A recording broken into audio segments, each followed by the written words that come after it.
ಇತ್ತೀಚಿನ ಸಂಚಿಕೆಗಳನ್ನು ಜಾಹೀರಾತಿನ ಕಿರಿಕಿರಿ ಇಲ್ಲದೆ ನೋಡಿ.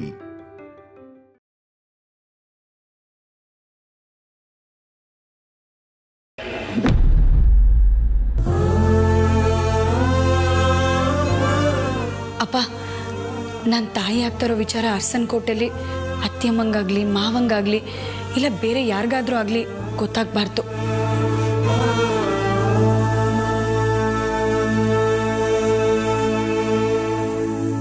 ಆಯ್ತಮ್ಮ, ಹಾಗಂತ ಮಾತು ಕೊಡು.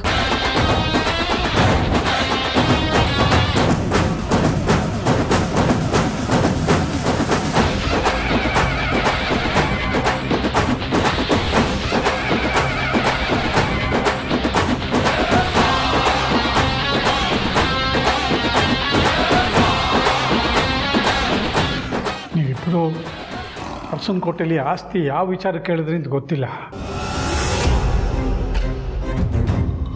ಆದರೆ ನಿಮ್ಮ ಉದ್ದೇಶ ಈಡೇರೋವರೆಗೂ ನೀವು ಆ ಮನೆಗೆ ವಾಪಸ್ ಹೋಗಲ್ಲ ಅನ್ನೋದಂತೂ ಅರ್ಥ ಆಯಿತು. ಇಡೀ ಜಗತ್ತೇ ನಿಮ್ಮನ್ನು ಅಪನಂಬಿಕೆಯಿಂದ ನೋಡಿದ್ರು ನಾನು ಮಾತ್ರ ನಿಮ್ಮನ್ನು ನಂಬ್ತೀನಿ. ನೀವಾಗಿ ಹೇಳೋವರೆಗೂ ಯಾಕೆ ಹೀಗೆ ಮಾಡಿದ್ರಿ ಅಂತ ನಾನು ನಿಮ್ಮನ್ನು ಕಾರಣ ಕೇಳಲ್ಲ.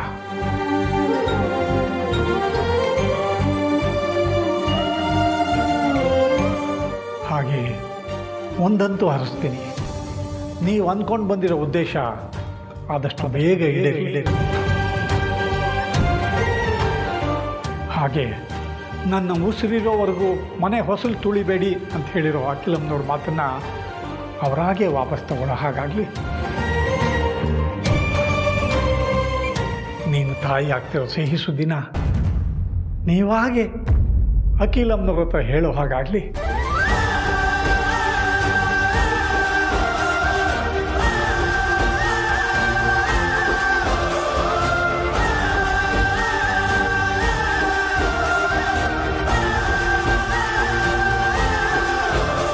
ನಿಮ್ಮಿಬ್ಬರ ಜೋಡಿಗೆ ಯಾವ ಕೆಟ್ಟ ದೃಷ್ಟಿನೂ ಬೀಳದೆ ಇರಲಿ.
ಅನುಷ್ಕಾ, ಆವತ್ತು ನೀನು ನನ್ನ ಮಡ್ಲಲ್ಲಿ ಪ್ರಾಣ ಬಿಟ್ಟೆ, ಆದರೆ ನಿನ್ನ ಜೀವ ಇನ್ನೂ ಹೋಗಿರಲಿಲ್ಲ.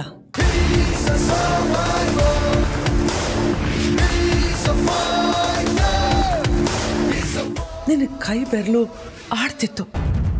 ಇಮಿಡಿಯೇಟ್ ಆಗಿ ನಿನ್ನನ್ನು ಹಾಸ್ಪಿಟಲೈಸ್ ಮಾಡಿದೆ.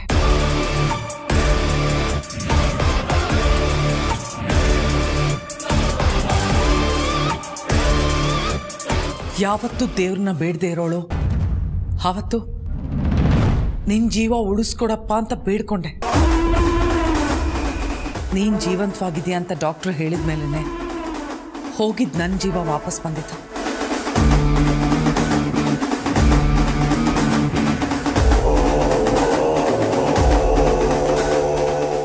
ಆದರೆ ನಿನ್ನ ಆರೋಗ್ಯ ಸರಿ ಇರಲಿಲ್ಲ.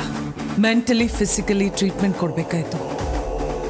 ಎಷ್ಟೋ ದಿನ ನೀನು ICU ಅಲ್ಲಿದ್ದೆ. ಆಮೇಲೆ ನಿನ್ನ ಸೇಫ್ ಆಗಿರೋ ಜಾಗಕ್ಕೆ ಶಿಫ್ಟ್ ಮಾಡಿ ಟ್ರೀಟ್ಮೆಂಟ್ನ ಅಲ್ಲೇ ಕಂಟಿನ್ಯೂ ಮಾಡಿಸ್ದೆ.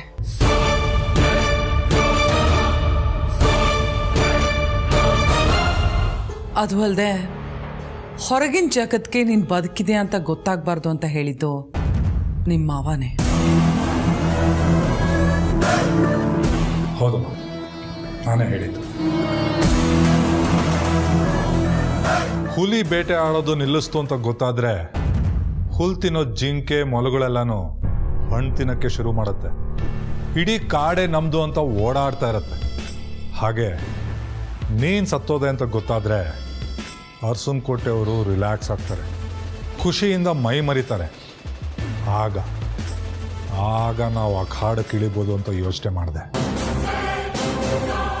ಅದೇ ಥರ ನಾನು ಅವರು ಸೇರಿಕೊಂಡು ಅರಸನಕೋಟೆ ಒಗ್ಗಟ್ಟನ್ನು ನಾವು ಒಡೆದ್ವಿ. ಈ ಕ್ಷಣದವರೆಗೂ ನೀನು ಬದುಕಿರೋ ವಿಚಾರ ಅರಸನಕೋಟೆ ಅವ್ರಿಗೆ ಗೊತ್ತಾಗಬಾರ್ದು ಅಂತ ನಾವೇ ಮುಚ್ಚಿಟ್ವಿ. ಹೊರ ಜಗತ್ತಿಗೆ ನೀನೊಂದು ವರ್ಷದ ಹಿಂದೆನೇ ಸತ್ತು ಹೋಗಿದ್ಯಾ, ಆದರೆ ನಮ್ಮ ಪಾಲಿಗಲ್ಲ.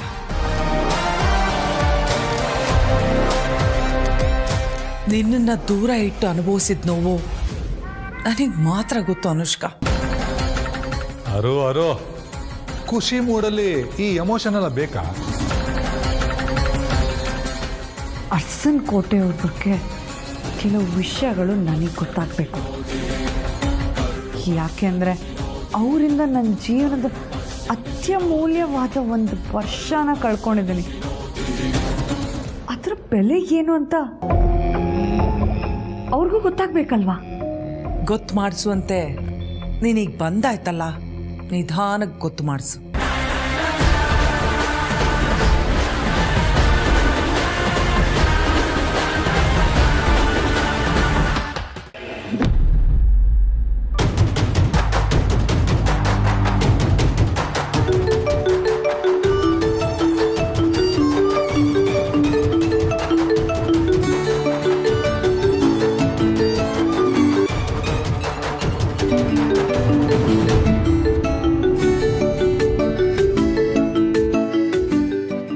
ಜನನಿ,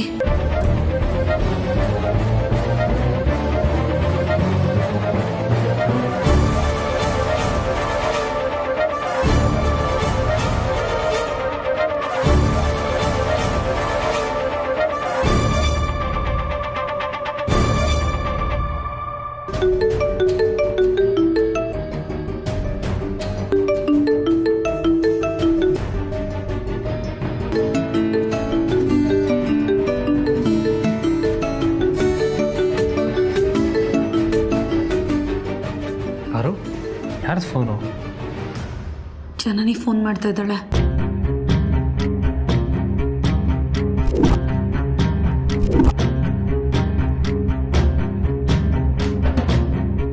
ಇಂಥ ಸಂದರ್ಭದಲ್ಲಿ ಮಾತಾಡ್ತಿದ್ರೆ ಸರಿ ಇರಲ್ಲ.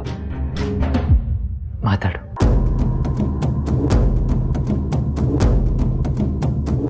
ಹಲೋ, ಕಂಗ್ರ್ಯಾಚುಲೇಷನ್ಸ್ ಅಕ್ಕ, ನೀವು ತಾಯಿ ಆಗ್ತಾ ಇದ್ದೀರಾ.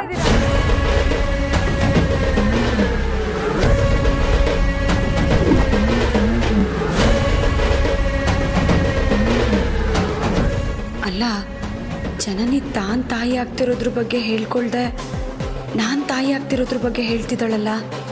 ಸಾವಿತ್ರಕ್ಕ ಏನಾದರೂ ವಿಷಯ ಹೇಳಿದ್ರಾ? ಇಲ್ಲ, ಹುಟ್ಟೋ ನನ್ನ ಮಗು ಮೇಲೆ ಆಣೆ ಮಾಡಿದ್ದಾರೆ.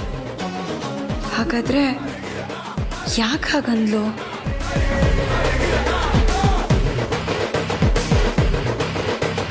ಯಾಕಕ್ಕ, ನಾನು ಖುಷಿ ವಿಷಯ ಹೇಳಿದ್ರು ಏನು ಮಾತಾಡ್ತಾ ಇಲ್ಲ. ನಾನು ತಾಯಿ ಆಗ್ತಿದ್ದೀನಿ ಅಂದೆ.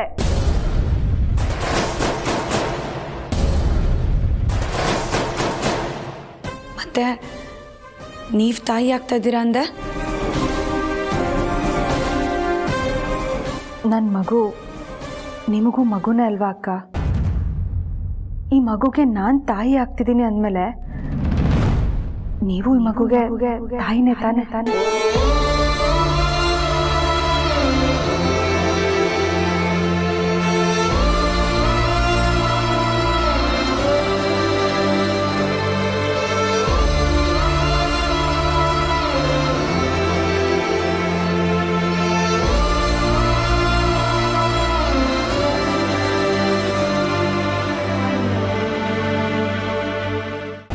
ನಿಮಗಿಂತ ಮೊದಲು ನಾನೇ ಮದುವೆ ಆದರೂ ವಯಸ್ಸಲ್ಲಿ ನನಗಿಂತ ನೀವೇ ದೊಡ್ಡವರು. ಹಾಗಾಗಿ ನನಗಿಂತ ಮೊದಲು ನಿಮಗೆ ಮಗು ಆಗಬೇಕಾಗಿತ್ತು.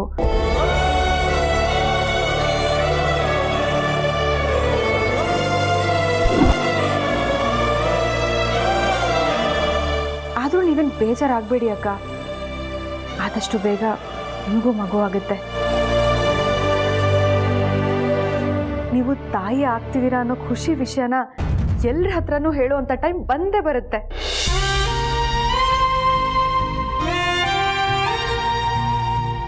ನಿಮ್ಮನ್ನ ನೋಡಬೇಕು, ಈ ವಿಷಯನ ನಿಮ್ಮ ಹತ್ರ ಹೇಳಬೇಕು ಅಂತ ಆಸೆ ಆಯಿತು.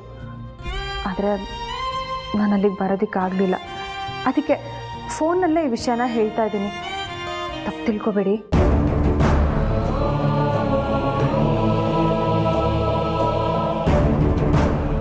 ಪರವಾಗಿಲ್ಲ ಅಕ್ಕ.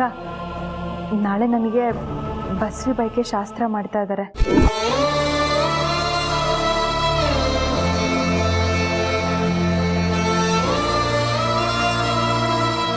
ಸಂತೋಷ, ಒಳ್ಳೇದಾಗ್ಲಿ.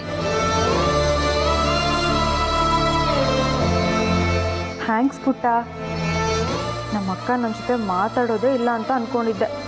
ಯಾಕಂದರೆ ಅವ್ರು ನನ್ನ ಜೊತೆ ಮಾತು ಬಿಟ್ಬಿಟ್ಟಿದ್ರು. ಈಗ ನಿನ್ನ ವಿಷಯ ಹೇಳಿದ್ನಲ್ಲ, ಅದಕ್ಕೆ ನನ್ನ ಜೊತೆ ಮಾತಾಡ್ತಿದ್ದಾರೆ. ಅದಕ್ಕೆ ನಿನಗೆ ಥ್ಯಾಂಕ್ಸ್ ಹೇಳ್ತಾ ಇದ್ದೀನಿ. ಥ್ಯಾಂಕ್ ಯು ಸೋ ಮಚ್ ಅಕ್ಕ. ತುಂಬ ಖುಷಿ ಆಯಿತು. ನೀವು ಭಾವ ಎಲ್ಲ ಆರಾಮಾಗಿದ್ದೀರಾ ತಾನೇ?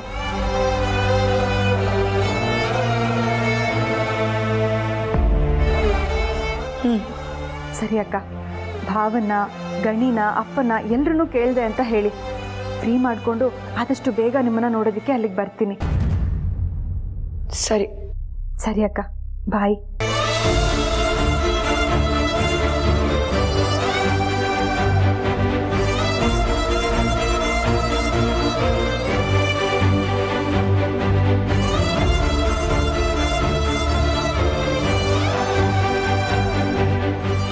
ಪಾಪ, ನಾನು ಜನನ ಜೊತೆ ಸರಿಯಾಗಿ ಮಾತೇ ಆಡಲಿಲ್ಲ. ಅವಳು ತಾಯಿ ಆಗ್ತಿದ್ದೀನಿ ಅನ್ನೋ ವಿಷಯ ಹೇಳಿದ್ಮೇಲಾದರೂ ನಾನು ಅವಳ ಹತ್ರ ಚೆನ್ನಾಗಿ ಮಾತಾಡ್ಬೇಕಿತ್ತಲ್ವಾ ಯಜಮಾನ್ರೆ? ಪರವಾಗಿಲ್ಲ ಪಾರು, ನಮ್ಮ ಉದ್ದೇಶ ಈಡೇರೋವರೆಗೂ ನಾವು ನಮ್ಮ ಮನಸ್ಸನ್ನ ಕಲ್ ಮಾಡಿಕೊಳ್ಳೇಬೇಕು. ನನಗೂ ಅಯ್ಯೋ ಅನ್ನಿಸ್ತು. ಆದರೆ ಪರಿಸ್ಥಿತಿ ಹೀಗಿರುವಾಗ ನಾವು ಹೇಗೆ ಚೆನ್ನಾಗಿ ಮಾತಾಡೋದಕ್ಕಾಗುತ್ತೆ ಹೇಳು?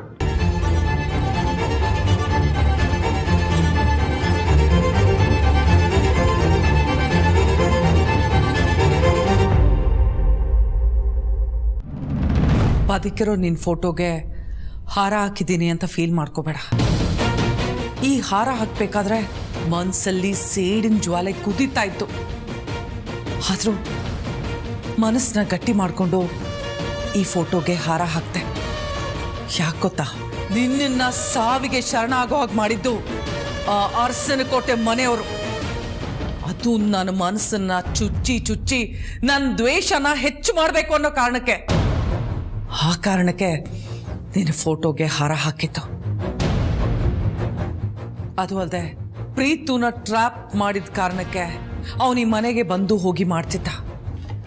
ಅವನಿಗೆ ನೀನು ಬದುಕಿರೋ ಯಾವ ಸುಳಿವು ಸಿಗಬಾರ್ದು ಅನ್ನೋ ಕಾರಣಕ್ಕೆ ಈ ಫೋಟೋಗೆ ಹಾರ ಮತ್ತೆ ದೀಪ ಕಂಟಿನ್ಯೂ ಮಾಡಬೇಕಾಯ್ತು.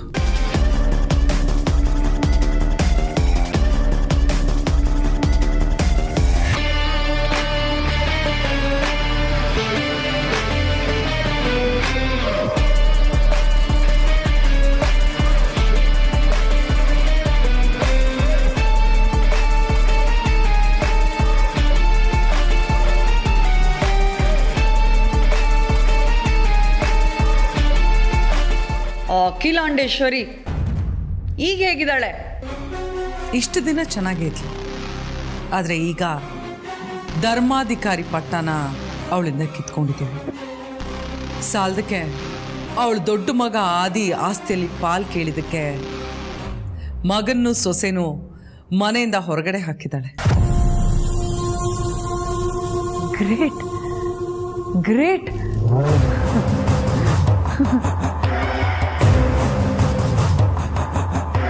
ಈಗ ಅವರಿಬ್ಬರಲ್ಲಿದ್ದಾರೆ? ಆ ಡ್ರೈವರ್ ಹನುಮಂತು ಮನೆ.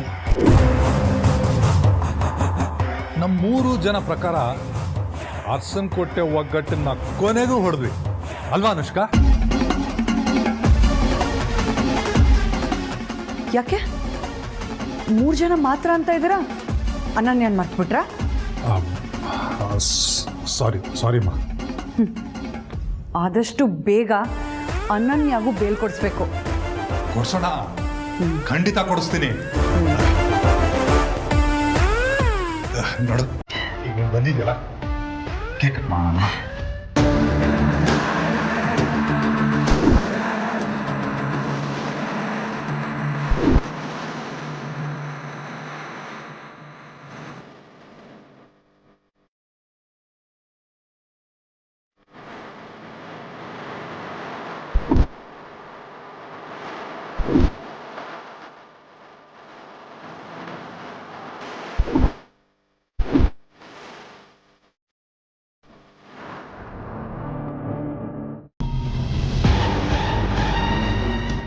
ಅಯ್ಯೋ, ಕ್ಯಾಂಡಲ್ ಹಚ್ಚೋ ಮೂಲಕ ಬೆಳಕು ಮೂಡ ಹಾಗೆ ಮಾಡ್ಬೇಕಮ್ಮ. ನೀನು ನೋಡಿದ್ರೆ ಬೆಳಕನ್ನು ಆರಿಸ್ತಾ ಇದೆಯಾ? ನಾನು ಆರಿಸಿದ್ದು ಅರಸನ್ಕೋಟೆ ಬೆಳಕನ್ನ. ಇನ್ಮುಂದೆ ಅವರು ಕತ್ಲಲ್ಲಿ ಕೊಳಿಬೇಕು, ಆದರೆ ನಾವು ಬೆಳಕಲ್ಲಿ ಬೆಳಗಬೇಕು.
ಹಲೋ, ಕಂಗ್ರ್ಯಾಚುಲೇಷನ್ಸ್ ಅಕ್ಕ, ನೀವು ತಾಯಿ ಆಗ್ತಾ ಇದ್ದೀರಾ.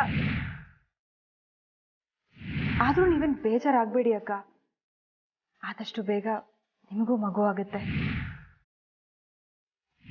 ನೀವು ತಾಯಿ ಆಗ್ತಿದ್ದೀರಾ ಅನ್ನೋ ಖುಷಿ ವಿಷಯನ ಎಲ್ಲರ ಹತ್ರನೂ ಹೇಳುವಂಥ ಟೈಮ್ ಬಂದೇ ಬರುತ್ತೆ.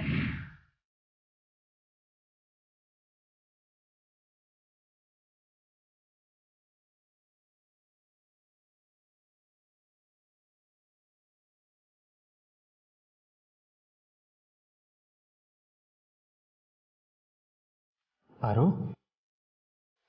ಏನು ಯೋಚನೆ ಮಾಡ್ತಾ ಇದೀಯಾ? ಯಾಕೆ ಬೇಜಾರಾಗಿದ್ಯಾ? ಯೋಚನೆ ಮಾಡಬೇಡಿ ಅಕ್ಕ. ನೀವು ಆದಷ್ಟು ಬೇಗ ತಾಯಿ ಆಗ್ತೀರಾ ಅಂತ ಜನನಿ ನನ್ನ ಹತ್ರ ಹೇಳಿದಾಗ ನಾನು ನಿನ್ನ ಹಾಗೆ ತಾಯಿ ಆಗ್ತಾ ಇದ್ದೀನಿ. ಅರಸನ್ಕೋಟೆ ವಂಶದ ಕುಡಿ ನನ್ನ ಹೊಟ್ಟೆಲು ಬೆಳೀತಿದೆ ಅಂತ ಖುಷಿಯಿಂದ ಹೇಳಬೇಕು ಅನ್ಕೊಂಡೆ. ಆದರೆ ಪರಿಸ್ಥಿತಿ ನಪ್ಕ ಬಂದು ಸುಮ್ಮನಾಗ್ಬಿಟ್ಟೆ. ಎಲ್ಲ ಚೆನ್ನಾಗಿದ್ದಿದ್ರೆ ನಾಳೆ ನನಗೂ ಜನನಿ ಜೊತೆ ಬಸ್ರಿ ಬೈಕೆ ಶಾಸ್ತ್ರ ಮಾಡ್ತಿದ್ರಲ್ವಾ ಯಜಮಾನ್ರೆ?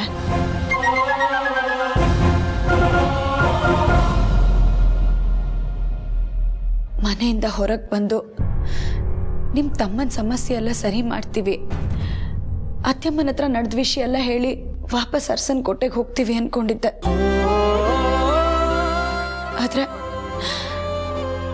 ಅತ್ಯಮ್ಮ ನಾವು ಮತ್ತೆ ಅರ್ಸನ್ ಕೋಟೆಗೆ ಹೋಗದೆ ಇರೋ ಥರ ಮಾತಾಡಿದ್ರಲ್ಲ ಯಜಮಾನ್ರೆ. ನಮ್ಗೆಲ್ಲರೂ ಇದ್ದು ಯಾರು ಇಲ್ಲದೆ ಇರೋ ಥರ ಆಗೋಯ್ತಲ್ಲ ಯಜಮಾನ್ರೆ.